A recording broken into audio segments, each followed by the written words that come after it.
Nanti kita sampai ke tarif deh. Ya, jadi kalian nanti misalnya bangun bisnis, tidak boleh, wah, bakso sebelah 2.000, kita 5.000 kemahalan. Ya kan kita punya bakso kan kualitasnya beda. Dagingnya daging sapi, kalau sana daging apa nggak tahu. Ya, kita olah pakai bahan-bahan yang bermutu. Kalau sana mungkin tetelan dicincang juga jadi bakso kan?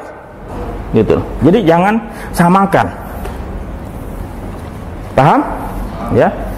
Kalian punya harga diri, punya harga hitungan dasar, kemudian harus yakinkan kepada konsumen bahwa kalian berbeda, kalian lebih unggul dibandingkan yang lain. Kalian gak usah jelekkan toko sebelah, ya, jangan pernah jelekkan toko sebelah, tapi sebutkan apa keunggulan kalian, apa yang kalian bisa deliver ke konsumen. Ya, jangan pernah jelekkan toko sebelah, itu etika, itu integritas. Ya, wah, dia jelek, nggak bagus servisnya, lama klaimnya. Berarti apa? Kita punya nilai diri udah jatuh. Ya, paham ya? Sampai sini ada yang mau tanya mengenai bisnis? Tadi itu masuk ke investor ya Pak? Ya. Yang nomor 2 Pak, ke bisnis, terus itu masuk ke investor Pak? Bisnis tuh yang punya investor. Saya minta kopi lagi, boleh? Bentar ya. Saya minta kopi ya. Oh iya Pak. Minta nih, pegang. Ya, kopi ya. Iya. Ya, makasih ya. Ya, oke. Tinggal harus langsung rame. Kenapa? Ada tanya. Jadi perusahaan kayak misalnya saya bangun Itikat Academy, kan bikin PT, bikin izin di Kementerian Hukum dan HAM itu perlu apa? Duit. Bayar notaris perlu duit. Kita mesti tanya, mau bikin PT berapa dia punya modal store? Ada persyaratan kan? PT kelas A, kelas B. Udah, dia punya detail.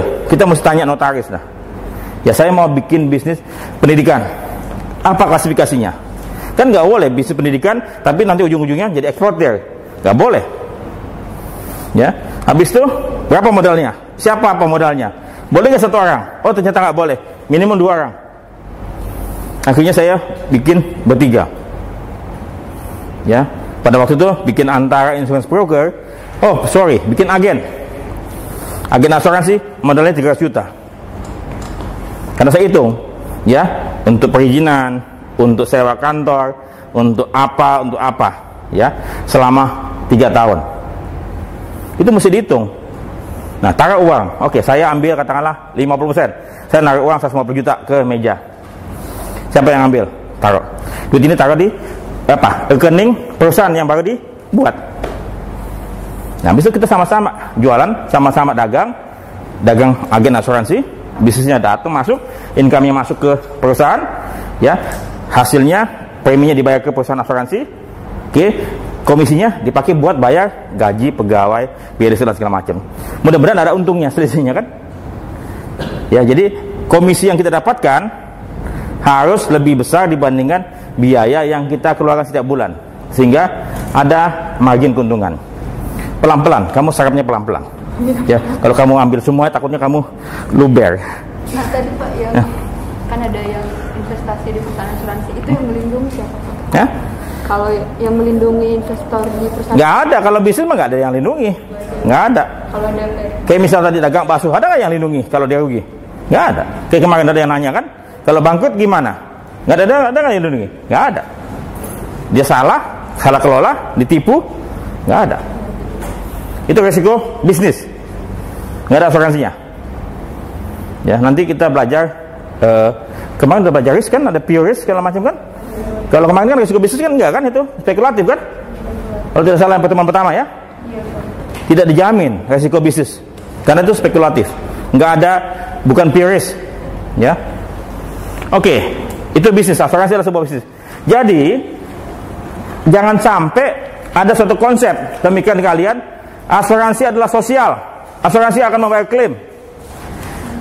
Tidak, asuransi tidak akan membayar klaim apa yang diminta oleh nasabah tidak dengan mudahnya. Tidak semua klaim akan dibayar. Harus apa? Sesuai dengan kontrak polis. Ya. Jangan sampai ada konsep asuransi yang kita beli polisnya adalah asuransi sosial. Enggak. Asuransi sosial bahkan BPJS Ketenagakerjaan, ya, bayar kan? Kecuali yang tidak mampu. Mesti urus ke kelurahan kan? Untuk bahasa tidak mampu. RT RW kelurahan kan? Nah, bahkan BPJS Kesehatan yang sosial pun ada iuran. Gimana yang swasta? Paham ya? Oke, sampai sini bisnis clear ya. Kalian terima aja dulu, endapkan, kepahami ya. Oke, kemudian kita masuk ke tool. Tool artinya apa? Alat atau device atau gadget. Ya, anak muda saat ini gadget. Tool. Siapa yang pakai tool ini, alat ini? Kalau sepeda, tahu kan sepeda? Siapa yang pakai sepeda? Mungkin pekerja yang memang dari rumah ke tempat kerjanya dia pakai sepeda. Ada yang pakai sepeda untuk olahraga. Ada yang pakai sepeda untuk gaya. Ya, ada kan? Ada sepeda untuk apa? Untuk senang-senang. Ada. Tool. Nah, asuransi ada tool. Siapa yang pakai asuransi? Semestinya semua orang, semua perusahaan yang punya risiko. Ya, jadi tool atau alat boleh nggak dipakai? Boleh pakai, boleh nggak? Ya, betul nggak? Kalau namanya handphone atau tool ini kan tool kan? Saya boleh pakai apa nggak? Boleh. Nggak dipakai juga nggak apa-apa. Ya, sesuai dengan kebutuhan. Alat apa? Alat untuk pengalihan resiko. Semua punya resiko. Bila mana mereka ingin hidupnya nyaman, tenang, tentram, dan terukur dan stabil, maka perlu asuransi. Coba bayangkan ya, seseorang yang baru menikah, baru menikah, punya anak 2 kecil-kecil, istrinya terpaksa tidak bekerja untuk mengurus rumah tangga dan anak-anak, kemudian ekonominya bagus, suaminya mungkin posisinya assistant manager, ya, naik sepeda motor tapi gajinya sudah memadai, cukup untuk bayar cicilan rumah, bayar kebutuhan hidup rumah tangga, ya. Dalam tahun ke-1, ke-2, ke-3 bagus-bagus semua. Tiba-tiba misalnya, maaf, sang pencari nafkah meninggal dunia akibat kecelakaan atau akibat sakit. Bagaimana kelanjutan hidup keluarga tersebut?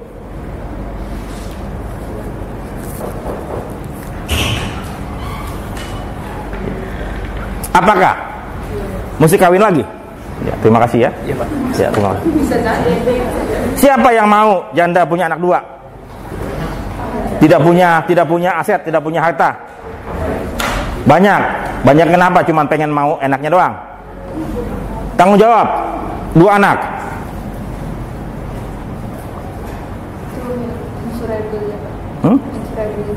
Iya, jadi siapa yang mau menikah dengan janda 2 anak ini? Tidak punya pekerjaan, tidak punya rumahnya pun juga mungkin belum selesai. Mudah-mudahan dia punya asuransi jiwa, kredit tersebut langsung rumahnya ada kan? Itu loh.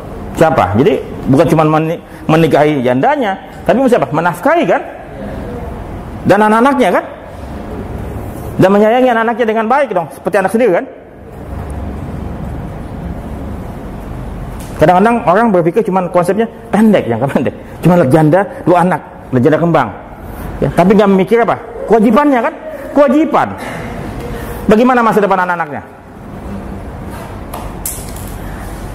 Tidak pasti. Kalau asuransi membuat, maaf, janda tersebut punya uang santunan kalau punya asuransi jiwa yang cukup memadai. Paling nggak dia punya modal untuk bangun usaha, untuk hidup 5 tahun ke depan, sehingga bisa berpikir lebih baik. Kalau tiba-tiba pada saat tersebut tidak ada apa-apa, pasti apa? Kelimpungan, pusing, nangis, panik, nggak ada siapa-siapa. Apalagi suami anak tunggal, orang tuanya sudah tidak lagi. Ya, jadi asuransi membuat segala sesuatunya bisa lebih stabil. Coba suatu usaha, ya, zaman kerusuhan 98, pabrik kita bakar, tidak punya asuransi, bisa nggak dibangun lagi? Kalau pengusahanya tidak punya duit, nggak ada. Kalau asuransi apa? Bisa bangun kembali, jalan lagi, kerja lagi, ya.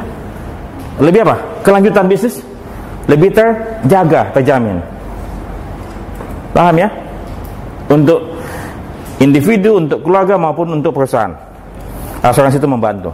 Asal jangan sampai salah. Ya, betul nih, ya. Kalian mau pasang baut atau pasang ini mur. Tahu kan ada mur kan? Ada nggak mur? Kalian beli kunci Inggris. Bisa nggak masuk? Nggak bisa, mulai apa? Mesti beli obeng. Obengnya pun juga lihat kembang atau minus.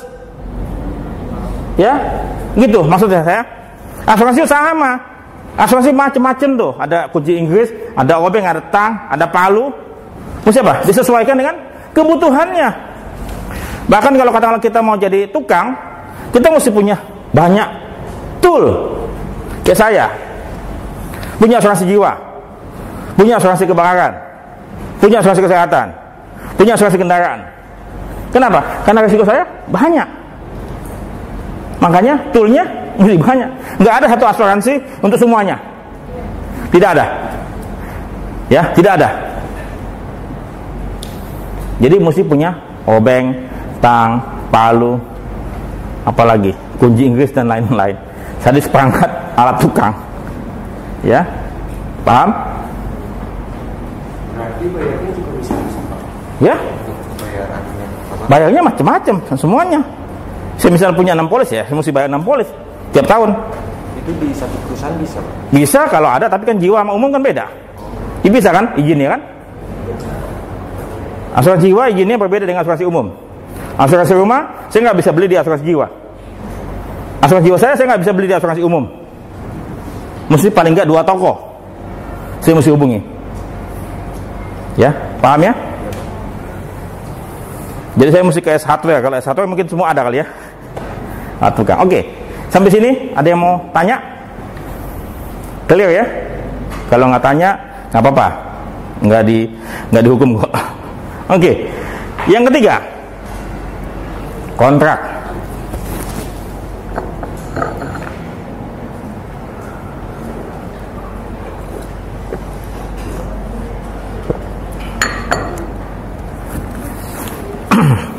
Asuransi adalah kontrak. Pernikahan ada juga sebuah kontrak. Ya. Kalian kawin mesti ada kontraknya loh. Jangan sampai nggak ada kontraknya. Udah saya kawini kamu. Udah gitu doang. Habis pakein foto. Mau nggak? Nggak mau dong. Enak aja. Emang kita odong-odong. Nggak ada pakai kontrak, odong-odongan. Nikah harus ada kontraknya. Apa tuh? Surat nikah. Betul? Mesti ada surat nikah. Asuransi itu juga harus ada suratnya, ada dokumennya, ada kontraknya secara tertulis, bukan cuman lisan. Saya cinta sama kamu, buktikan kamu cinta. Mana suratnya? Maksudnya surat tanah, mana surat tanahnya? Begitu ya Nabila. Minta, kamu cinta sama saya, mana surat tanahmu? Wah, matre banget ya. Boleh nggak? Ya boleh aja sih. Ya nggak ada yang dilarang kok. Untuk buktikan kan? Paham? Harus ada suratnya, harus ada kontraknya. Nah, kemudian kontrak ini, ya, yang buat siapa? Siapa yang buat? Siapa yang buat kontraknya? Boleh, silakan. Tahu tempatnya kan ya? Oke. Siapa yang buat? Coba, saya mau tanya, surat nikah siapa yang buat? Yang kawin siapa? Ya, yang nikah siapa, yang buat siapa?